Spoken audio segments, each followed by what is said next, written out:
I used to be a Mormon, and so I was very religious, where I was looking at, the history of Joseph Smith, and he was obviously a fraud, right? We know he was. Sorry, Mormons that are out there. We know he is, right? Can't believe you're saying it, but I'm very excited you're saying it. Okay, Joseph Smith said some crazy. Can I say that? Sorry, I can't say that. He said. I wouldn't say it that way, but I agree. Well, he did, right? He did. A former Mormon challenges Cliffe on faith and truth. After walking away from the LDS Church, he now questions whether belief in God is rational at all. Cliffe pushes back, arguing that everyone lives by faith. The only question is what you're putting your faith in. He points to Jesus, claiming the historical evidence for his life, death, and resurrection gives the strongest foundation for trust. What argument makes the most sense to you? Comment below. Now, let's dive in. Said that you believe that Jesus is the way, not because you have faith in him, but because you look at the evidence and you came to the conclusion that, based on eyewitness testimony, that he had to be the Son of God, right? Is that what your position is? That it's not faith, it was probability and evidence that led you to that, right? No. Okay. Thanks for pressing for that. Okay. I just want to. You bet. Before I present my next question, I want to make sure I don't misrepresent what you're saying, right? If you ask me, Yeah. Cliffe, why do you believe in Jesus? And I say, because I believe. Right. I find that to be scary. Okay. Yeah. That is. I am scared when I ask somebody, why do you believe whatever it is you believe? And they answer me, because I believe. I find that embarrassing. I find that scary. Right. So, whenever anybody asks me, why do you believe in Jesus Christ? I don't say because I have faith. I think that's really weak. And intellectually, I got real problems with it. Okay. Instead, what I say is, I believe in Jesus because the historical evidence, not proof, I've been over backwards to distance myself from the word proof. No, can't prove anything. All right. The historical evidence of the way he lived, taught, died, and rose from the dead point to his trustworthiness. Okay. That's why I have taken a step of faith. Everybody has a worldview. Meaning by that, everybody has to struggle through the question, am I worth anything or not? And that's tied to, where do I come from? Secondly, is there a purpose to my life? Or is life ultimately meaningless? Thirdly, now that I am here, how am I going to live my life ethically? Cheat, steal, lie, truth, honest? We all have to make those decisions. And fourthly, what about after death? What happens? Okay. None of us can prove anything, but we all have faith that whatever we're living for is reliable. So when I say faith in Christ, I mean the evidence is he's reliable, and I choose him instead of one of the options. Okay, but those four things that you listed right there, what you're basically saying is that Christianity answers all those things for you? In a way that is so intellectually satisfying, it's far superior to any other philosophy I've been exposed to. Okay, I just want to make sure that I get that right. So you've been telling people, right, Yeah. to go home and read the Bible. I don't know which translation. Gospels. I don't care what So- the translation, as long as it's an accurate translation. Okay, so King James is that's okay. Preferably if you had the original Aramaic, you would say that's. Was it Aramaic? Was that the original? Greek Testament was written in Greek. Okay, so but if you had that and let's say you even had that, okay, and you read it, Yeah. but you came to the different conclusion Yep. that Christianity is not. It doesn't answer those questions for you. It doesn't answer what you think about the afterlife. If you say you don't really think Jesus is the guy that he says he is, right? Yep. Are they wrong, or are you okay with that? Or I mean, have you? I assume you're out here to spread the word of salvation, right? You're trying to get people to think the same way you do. Is that correct? No. Or am I okay? I'm not out here to get people to think the same way I do. But you're trying to get them to accept Jesus Christ as their Savior, right? I'm out here to introduce people to my closest friend, Jesus Christ. Okay, but if they go out and read the Bible and they come to a different conclusion, Yeah. are they wrong? They're either right or wrong, the same way I am either right or wrong. So, okay, so it's an either-or situation. It's not shades of gray. It's not. Well, there are shades of gray, but due to the fact that Jesus made truth claims, I either accept that as being true and reliable, or I reject it. Okay. Him. I reject him or I accept it. Same with Muhammad. Right. All religions are the same. That's a truth claim. Okay. And guess what? That truth claim contradicts the majority of people on this planet. That's right. I mean, it contradicts. Right. But So it means it's either right or wrong. Right? right. I mean, well, when you say that, okay, Yeah. are you saying that one out of all those religions is true? I mean, I don't want to rephrase two questions that have already been put forward. Right Good. No, now, no, right? I love your thinking. All right. So If many I people say ask about that. one religion is true, that's a truth claim. If I say 5 religions are true, that's a truth claim. If I say all religions are equally true, that's a truth claim. You see, guys, unless you're simply going to say, well, here's an opinion, you're making a truth claim. I don't care if you say one religion is true, 5 religions are true, or all religions are true. When you make each one of those statements, you are making a truth claim, Okay. right? Yeah. Okay. I mean, it's a claim, Yeah. right? I mean, I'm confused when you say the word truth claim. Yes. That's assuming that the person, and I don't want to argue semantics right now, it's assuming that the person saying that actually believes that whatever they're saying is true, right? Yeah. Doesn't mean it's true for everybody, obviously. Oh, no, wait a second. If a Muslim says to me, Islam is the truth, they're not just saying, for me, Islam is the truth. No, They're saying, actually in believe reality. that, right. I mean, it's the same people that think that the sun goes around the earth, right? There's a group in Illinois, they're called the Galileo is wrong people, Yeah, right? yeah. They have a convention every year, and they legitimately believe that, if the earth does not go around the sun, based on, they're obviously a French group, right? Yeah. But they're making a truth claim, Yeah. but it's obviously not correct, right? Sure. We would all agree. But if I say to you 2 + 2 = 4, is that a truth claim? Oh, come on, guys. If I say 2 + 2 = 4, is that a truth claim? Yes. Thank you. That's a truth claim. It's a claim. No. It's It's not a just a claim. claim. It's a claim, and we know that it's true because we can empirically prove it, right? We know every scenario where we have 2 and you add 2 more things to it, you always get 4. There's never been a situation or a scenario where we haven't gotten 4. It's never happened. George Washington was the first president of the United States. Is that a truth claim? Yes. Thank you. Like it or not, guys, you make truth claims, everybody does. So now the question becomes, are you in touch with the truth or not? Obviously, Jesus Christ made an incredible claim. He claimed to be the truth. He claimed to be God in human form. He's either lying, out to lunch, blowing smoke, or else he's who he claimed to be, God in human form. He's making a truth claim. Now, here's what I am getting to resent. As I speak on university campuses, I hear this line of thinking. If you believe that Jesus is the only way to God, you are arrogant, intolerant, and prone to violence. You know why that's so dishonest? Well, I mean, you're putting people in a box when you say that, and it's not true, right? Thank you. Why is it not true? That's a straw man, right? Well, why is that not true? Yeah, but I hear that from professors, right? Debate professors, and I hear that one from a lot of professors. Like if I tell you 2 + 2 = 4, is that arrogant? No. It's a truth claim, right? Now, if you say to me 2 + 2 = 5, that's when arrogance or humility is going to be shown. That's when tolerance or intolerance are going to be shown. It's when you and I have a disagreement, whatever the disagreement's about. That's when we're either going to see tolerance and humility, or we're going to see arrogance and intolerance. But to make a truth claim, Jesus is the way, the truth, and the life. Muhammad is the truth. The avatars of Hinduism are the truth. It's not arrogance, it's not intolerance. It doesn't mean you're prone to violence. It means you're making a truth claim. Now, how you respond to people who disagree with you, that'll display whether you're an arrogant twit, an intolerant twit, and prone to violence. Fair enough? Yeah, I mean, I think what you're saying is you're making a truth claim, right? Correct. Hindus are making a truth claim, Right? right? Muslims are making a truth claim. Right? And what they believe what they're saying is actually true, right? Atheists are making a truth claim. Agnostics are making a truth claim. I don't know about atheists are making a truth Oh, come on. They're making a...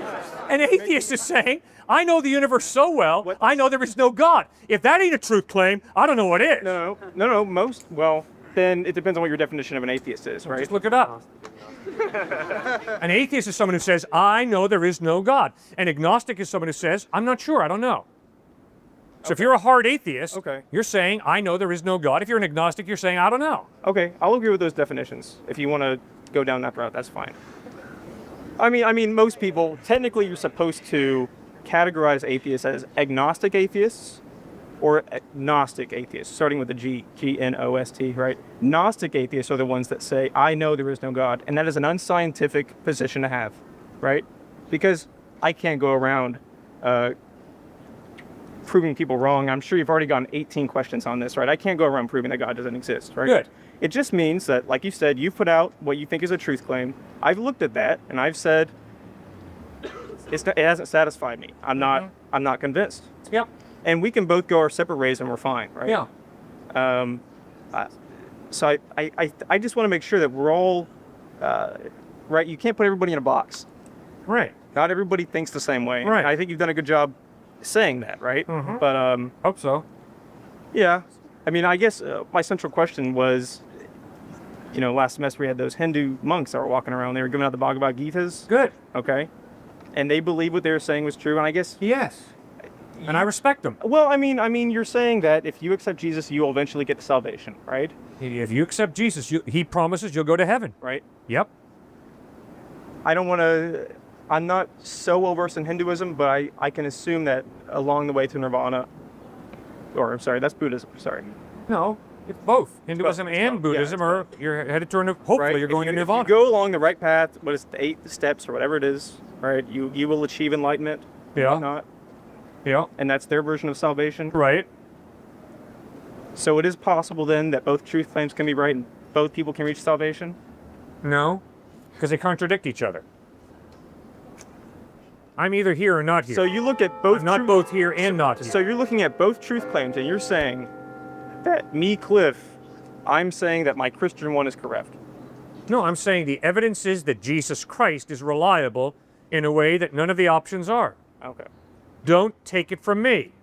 Read the Quran, read the Vedas and Upanishads, read the Gospels, and ask yourself, what does the evidence point to?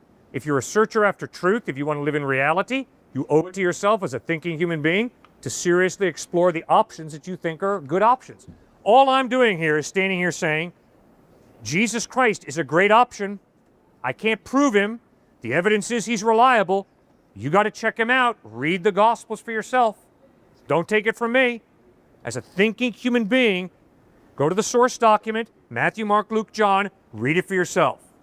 Okay, so as a final point, this is my final... I'm sorry to hear that. I like talking with you. Oh, no, well, we can keep going if you want. I mean... I'd love to. I'm afraid we will go in circles, but, I mean, your conclusion is that the Christian truth claim is more correct than the Hindu one that I just stated. Correct. Because there's more evidence to support your position. Okay. To the support Jesus I just want to Christ. make sure, that was actually my first question, was that's what you're saying. Jesus is the way because there's more evidence that points to him. Everything in my worldview is based on Jesus Christ, which means I better study and figure out, is Jesus reliable or is he not? Because if the evidence is Jesus Christ is not reliable, I'm an idiot for believing in him. But if the evidence is Jesus is reliable, I'm an idiot for not believing in him. So I better check him out Okay, well, very carefully. what about all the biblical scholars like Bart Ehrman? I can't remember a second guy. Okay, so you've heard of him, right? Not only have I heard about Bart, I've debated him. Oh, you okay? Even better. At dinner with a guy. Okay. And I read his book. Yeah.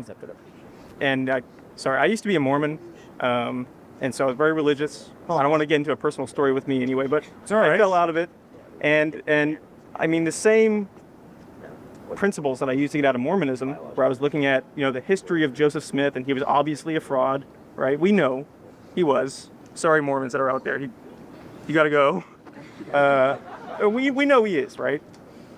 Probably was. I can't believe you're saying it, but I'm very excited you're saying it. Okay, well, I mean, yeah, I mean, so You're right. I mean, using Joseph Smith was out of touch with reality. Looking at, I mean, down there, Church of Scientology. I just recently read a book called Yeah. Going Clear. Yeah. All about L. Ron Hubbard. Yeah. I mean, the guy was such a charlatan. Thank right? you. You're right. And you You said it, not me, though. oh, yeah.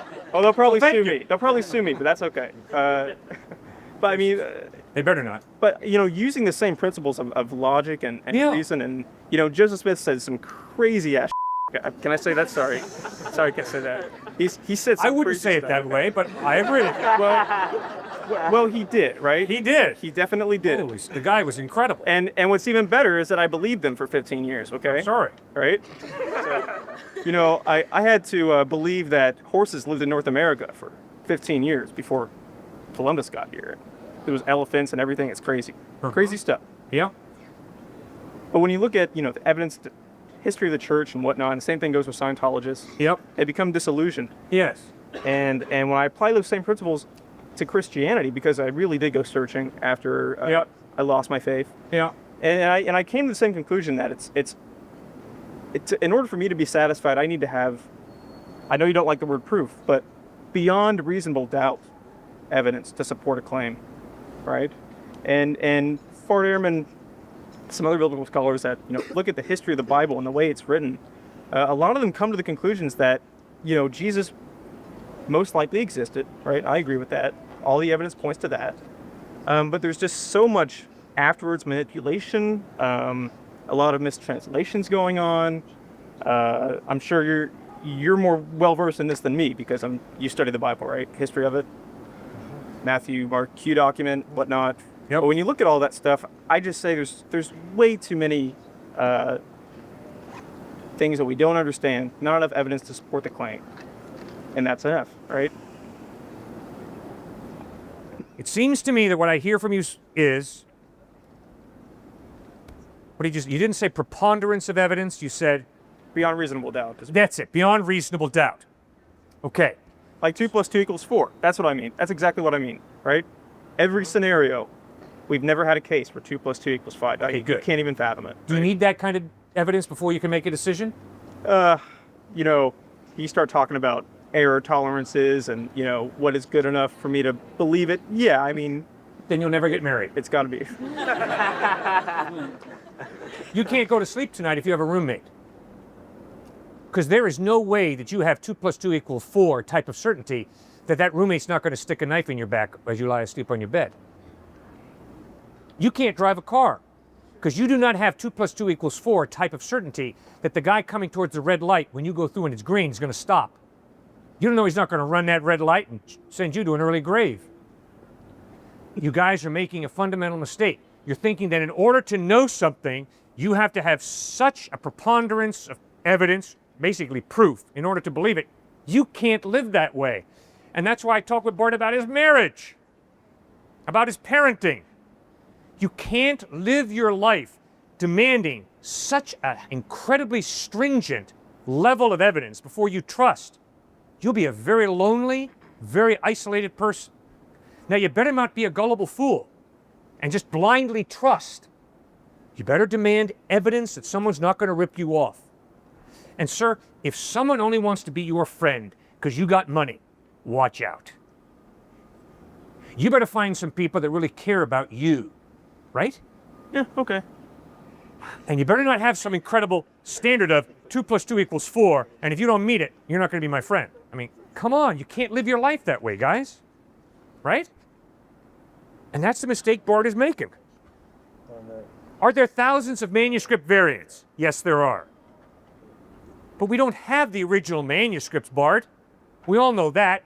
But we have such a plethora of Greek manuscripts of the New Testament that we have an amazingly high degree of certainty that we really have was written. So if you're going to push this inerrancy issue and laugh at Christians who believe the Bible's the inerrant word of God, knowing full well that there are thousands of manuscripts and thousands of manuscript variations, come on, buddy, you're playing a silly game. You can't live your life that way. It doesn't work. You see, and my real problem is, and I didn't unload this on him, but you're either being inconsistent or you're being a hypocrite, an intellectual hypocrite. Because you're saying, there's not enough evidence for me to believe in Christ, but then you're going out and living for something that doesn't have anywhere near the evidence that Christ has, and you're trusting it. Like all my wonderful friends who say, Stock portfolio, Wall Street. That's where it's at, man. And let's make no mistake. They get up at 4:30 in the morning, they get home at 8:30 at night. And they make a ton of money. And that's the bottom line. Please give me your overwhelming evidence that the ultimate purpose of life is to make money. Give me a break.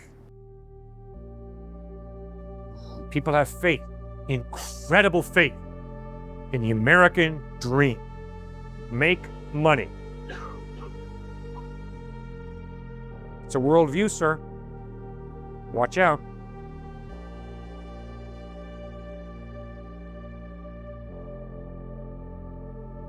I think that's pretty much it. Thank you, sir, so much for reading that.